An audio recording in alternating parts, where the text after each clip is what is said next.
Hey guys, we are back updating the Power Rankings for the Traitors US Season 3 following the 4th batch of episodes, aka Episode 6.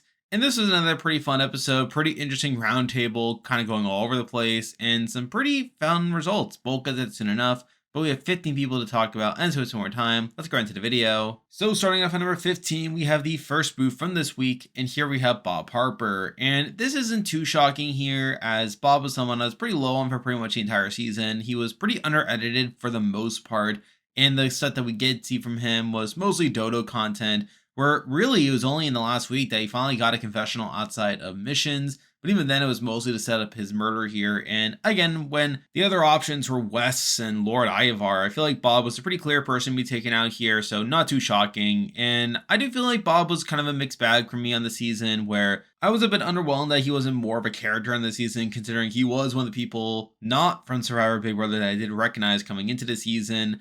And I feel like from a gameplay perspective, it was also kind of a mixed bag. Now, we did see Dylan being sus of him at one point, but beyond that, it did seem like he was well liked enough in the house to where he was never really a target during a lot of the banishments there, and people were generally shocked when he was actually murdered here. So I don't feel like his game was entirely bad, but I feel like with just how little on the show he actually was, there wasn't really too much to say about him, but obviously he's now out of the game. Tori's here, number 15. Now moving on to number 14, and we have the other boot from this week, and here we have Wes. And I'm actually a bit shocked that Wes ended up being taken out here over the likes of Boss and Rob, which I did find pretty interesting here. Now, Wes did get some set up to him being the boot here, with people being turned off by how he was always trying to steer the foes his way, and I don't think he handled himself well during the roundtable, where I don't think he made the greatest argument for why he should stay over Rob, but it was still a pretty close vote between the two, and I was genuinely up in the air over who was actually going to go home here, where while I did think there was arguments for Wes to go home based off the stuff we saw earlier, I feel like Rob was someone who was pretty destined for a downfall in this episode, considering that he was a pretty big target by that point, and the fact that Rob survives over the Wes here is kind of crazy when you think about it. But still, I do find Wes to be a somewhat mixed bag as well, where I don't think he played the best in the world, where he definitely didn't manage his perception the best, particularly with him being so gung-ho and targeting Nikki, only for that to fail. And I feel like that just made it more difficult for him to gain the leverage to take out Rob at the next opportunity, despite him wanting to take the shot at Rob and having the correct read on Rob. So I do feel like Wes kind of dropped the ball in that regard, but he was still a fun presence while he was there. But obviously he's now out of the game to where he's here at number 14. And with that, we have 13 people left in the game to talk about. And as usual, I'll be ranking them based on how likely I think they are to win the game, based on their edit and current game position. But number 13, the person I believe is the least likely to win from this point on, is a new person at the bottom. And here we have Sam. And once again, who is Sam? Where it's still funny seeing him just going episode after episode without getting really any content at all, which I do find pretty funny there. Now, I know there's been some speculation that some of it is due to Sam supposedly not being the greatest character in the world, though we don't really have much evidence for that as far as I'm concerned, but it's still very strange that Sam has been so purpled on the show to where he's almost getting no content whatsoever. And at this point, I feel like he's still someone who I don't think is winning. I feel like I made that pretty clear. And for that reason, he is here number 13. Now moving on to number 12, and we have the person who was at the bottom of last week's ranking, and here we have Sierra. And again, I feel like Sierra's in a similar boat to Sam, getting very minimal content unless it's absolutely necessary here, where her only content is her talking about how she thinks Danielle is a faithful, which obviously that's correct. But the reason I have Sierra above Sam is at least she doesn't have a target on her back in this round, to where I feel like that was the reason why I had her below Sam last week, was that there was a chance that she could have been taken out after Nikki was proven to be a faithful in that situation. So I do feel like the fact that Sierra was able to get through this round unscathed is a minor pro I can give her, but really there's nothing else to really praise here, to where she's here at number 12. Now moving on to number 11, and we had the person who I thought was going home this week, but here we have Boss and Rob. And I still think it's crazy that Boss and Rob survived this roundtable here, considering that you had the likes of Wes and Derek gunning for him, and it was a pretty close vote during a lot of it. Now, I think that from a pure game perspective, he definitely had numbers on his side to keep him around, with the likes of Ivar. You have the Bambis keeping him safe there. I do think that from a pure game perspective, it does make sense why he has the numbers to stay. However, I still find it baffling that people aren't willing to turn on him all that much. Now, granted, I think they probably will turn on him eventually anyway. And also, you have this whole storyline about how the Traitors are a complete train wreck at this point, just completely turning against each other, and I think they'll eventually catch up to Rob as well. So I still don't think Rod's winning the season, but the fact that he's still here after all that he's gone through was enough to leave him here on number 11. Now moving on to number 10, and we have yet another traitor, but here we have Danielle Reyes. And Danielle is another person who is definitely not winning at this point. And this was another pretty rocky round for them where you have Carolyn turning against her to the point where Crelle even votes for her in the roundtable. And while there was no chance of her going home here, I still think there's almost no chance that she actually goes on to win the season by the end of it. Now, I do think there's a chance that she gets a one-up on Rob here, where it does seem like she is probably being set up to at least take out Rob. That's something at least. But I feel like beyond that, the fact that Carolyn's against her, the fact that we have already gotten the negative content of her beforehand, of her just being a pretty sloppy traitor, was enough to leave her behind here at number 10. Now moving on to number 9, and we have someone who I have continued to move down on as the season has gone along. But number 9, we do have Tom Sandoval. And Tom actually got a visibility spike here where he got plenty of content here. The problem is that most of it's negative, where a lot of it is him just believing that Dolores is a traitor, and we just see so many people getting annoyed by this, where you have Britney Haynes talking about how she's annoyed by this. You have Dolores finding out that Tom is throwing her under the bus and really confronting him during the roundtable. And I think on top of that, you have him actually trying to defend himself during the roundtable, only for him to be pretty quickly shut down, where Derek is just so desperate to shit the target onto Rob that I feel like Tom's concerns are kind of brushed to the side here. But I do feel like Tom is kind of being seen as a dodo at this point. You also have him eating after the mission as people are talking about his theory series, which I found a pretty funny moment. But really, I think Tom is probably not being taken that seriously at this point to where he's here at number 9. Now moving on to number 8, and we have someone who I still don't think is winning at this point, but I do think they have some longevity within them. But at number 8, we do have Lord Ivar. And I think in some ways, Lord Ivar is in a similar spot to where he was before, where you have him once again being considered for murder, only for him to be pushed off due to him being kind of a non-threat. And even beyond that, he doesn't get that much content in this episode. But I think this episode did make it clear that he's at least in a solid spot within the house. It does seem like people do genuinely view him as a good faithful, which reminds me a lot of John Burkow from last season. I feel like Lord Ivar is in a very similar spot to John Burkow in the sense that he is at least being seen as a good faithful, and there isn't really that much reason to take him out at this current point.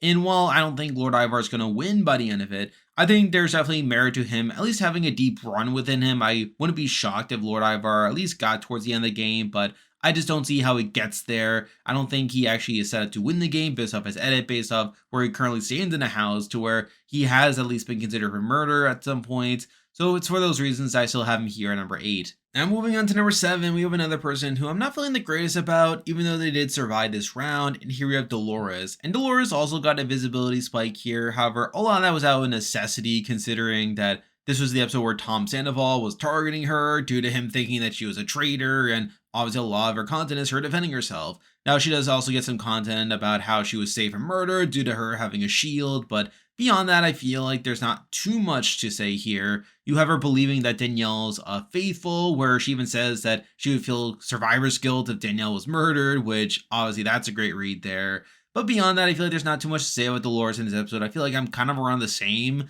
about her when it comes to my chances of her winning, which is why she's still here at number 7. Now moving on to number 6, and we have another person who's remaining around the same spot compared to last week, and here we have Crelle. And Crelle also doesn't come off in the greatest light here, where she's shown working pretty closely with Boss and Rob, where obviously we saw last week that she confided in Rob about her thinking Nikki was a traitor. But even despite this, she still thinks that Rob is someone worth working with here, where she ends up telling Rob that his name has been coming out in the lead to the roundtable, and she ends up accusing Wes of being a traitor and getting people to throw out names and really sticking by Rob's side during a lot of this.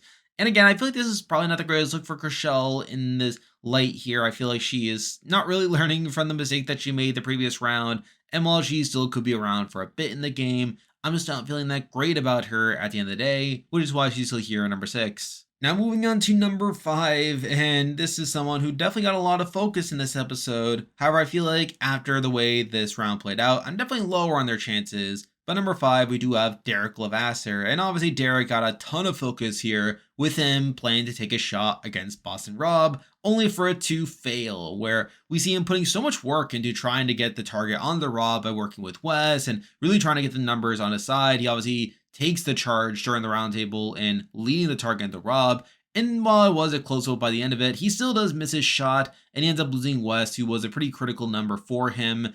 And there's also talk about this new guy theory, talking about how one of the 3 people that entered the game late is a traitor. And obviously, Derek was trying to get Rob out of the game to dispel that theory, where had he been successful in getting out Rob, that he and Wes would have been in a good spot. As obviously, with Rob coming out as a traitor, that would mean that him and Wes would be assumed to be faithfuls in that spot. But the fact that he misses his shot here, and now that Rob knows that Derek's after him, is probably not a great sign. And considering the way that Rob's been playing the game and talking about how he's trying to make it seem like the traitors are framing him of being a traitor, I can see a world where Rob will want to murder Derek next in order to put more sus onto him, just so he can turn around and say that the traitors are framing Rob of being a traitor and making him look bad. So I can definitely see a world where Derek is murdered relatively soon as a way of furthering Rob's game here. And you also have his argument with Britney at the roundtable, where he just blatantly calls Britney a traitor, which I found pretty bad there. And the fact that he's getting into conflicts with Britney is probably not the greatest sign moving forward, especially when he's already down in numbers. So really, I'm not feeling the greatest about Derek at this point to actually win the game, but he still is a pretty major focus across a lot of the episode, which is why he's here at number 5. Now moving on to number 4, and we have someone who I just mentioned, but we have Britney Haynes. And I actually think Britney's in an interesting spot at this point, where she did get a visibility spike in this past episode. And while we have seen that people who get visibility spikes tend to get taken out of the game not long afterwards, I do feel like Britney's content is definitely interesting in the sense that she is openly defending Boston Rob and not thinking that he is a traitor. And obviously that's pretty interesting. You also have her conflict with Derek in this episode, where Derek openly accuses her of being a traitor after the roundtable. And obviously that leads to some conflict there. But I do think Britney will probably survive despite this, where, again, as I just said with Derek, I think there's definitely a real chance that Derek gets murdered relatively soon, where I don't really see that with Britney. I don't think anyone's really on to voting up Britney in a roundtable. And on top of that, you have her involvement with the Carolyn and Danielle drama, where you have her not really being on board to target Danielle in this round, even though Carolyn's pleading with her to do so. And while that ends up annoying Carolyn, I don't think it's going to lead to Britney being murdered per se. I don't think Carolyn's going to target Britney per se, and I don't think Britney's really in that much danger moving forward. And plus, with Britney getting this visibility spike, I could see a world where she becomes a bigger character moving forward. Now, whether it'll lead to a win or not, we'll have to see, obviously. I mean, I don't want to put my eggs in my basket too soon, but I do think this was a pretty strong episode for Britney here. I do feel like she is definitely getting more content now, though at the same time, she was pretty quiet early on. But I feel like considering the circumstances, considering that people like Derek have gone down, I do think it was enough to elevate Britney a bit to where she's here at number 4. Now moving on to number 3, and we have the highest ranked traitor left on the board, and here we have Carolyn Wyer. And I am starting to go down on Carolyn. I am starting to see more holes in her game, to where I am starting to think she probably won't actually win the game by the end of it. Where truth be told, unless a traitor is recruited along the way, I am expecting a faithful to win the game at this point. Though I think of the traitors, I do think Carolyn's the most likely to win. But even so, I still think this was not the greatest episode for Carolyn, where you have her once again harping on the whole Danielle situation, where she's obviously mad at Danielle for throwing her name out there. And it even culminates in Carolyn voting for Danielle at the roundtable, which felt pretty pointless in my eyes, where she really had no traction in actually getting Danielle banished in this particular round. But the fact that she still proceeded to vote for Danielle is probably not a great look. And supposedly, based on what we heard outside the show, Britney is now onto her, to where it does seem like Britney now thinks that Carolyn's a traitor due to Carolyn openly targeting Danielle in this spot. So I don't think that's particularly great. In general, there's this whole storyline about how this group of traitors is a complete train wreck and that they're not working together. And I feel like Carolyn's not really rising above that, where if anything, she's just kind of playing suboptimally at this point, to where I don't think Carolyn's actually going to win by the end of it. But I think in comparison to Danielle and Rob, she's probably the most likely traitor to make it deep into the game, even though I'm starting to lose confidence that she'll actually win by the end of it, which is why I did decide to slide her here to number 3. Now moving on to number 2, and as I alluded to, the top 2 are faithfuls, as I am becoming more confident that a faithful is going to win the season unless a traitor is recruited, and it's just a matter of ordering them. By number 2, this person has gone up compared to last week. By number 2, we do have Gabby, and I'm still on the fence about Gabby in general, where I'm not really as high on her compared to a lot of the online community, where it seems like a lot of the online community is just really resolute in saying that she's a frontrunner. And while I have been growing on Gabby over time, I'm still not entirely sure what they're seeing, where I feel like the biggest pro to her is that we are getting her perspective in many situations where I feel like she is getting unnecessary content. Though at the same time, I'm not getting the sense that she's playing that great of a game at the end of the day, and I feel like she doesn't have the greatest reads in the world, where I have criticized some of her logic along the way. Though at the same time, I do think this episode was probably a better look for her, where in this episode we do see her actually voting for Boston Rob at the round table, even though it seemed like for a lot of the round table she was going to lean towards targeting Wes due to her campaigning against Wes during the round table there.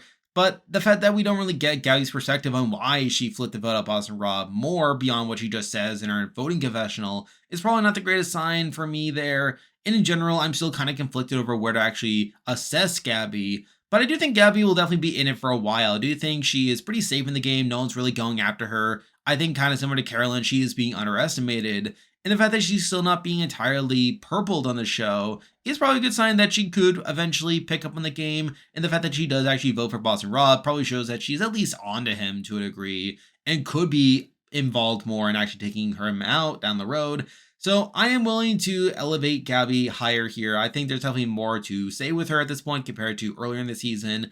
But admittedly, I'm still not as enthusiastic about supporting Gabby compared to other people. And I'm not entirely convinced she is going to win the game, but we'll just have to see how future episodes play out. But for now, I'm at least willing to give her the benefit of the doubt to where she's here at number 2. And now at number 1, the person I believe is the most likely to win the Traitors US Season 3 at this point is Dylan Efron. Now, again, I still have my doubts about Dylan. I still think in a lot of ways he could be seen as like this decoy winner, sort of like this Pilot Pete from last season, someone that you think is going to win, only for him to have this downfall towards the end of the game. And I still think there's that risk there. However, I do think Dylan is still someone who's getting decent content in the show, to where this was kind of a cool down episode for him as well, where he's not really involved much in the Rob and Wes drama there. He obviously sides with Rob in taking out Wes in that particular spot. And beyond that, you have Derek telling him at the end of the episode to always think about loyalty. So I think that's something at least. I do think Dylan is still someone who is a major character in the season and will probably be in it for a decent amount of the game. Though I am still conflicted over whether he's actually going to win the game or not. I'm not saying that he is locked in per se.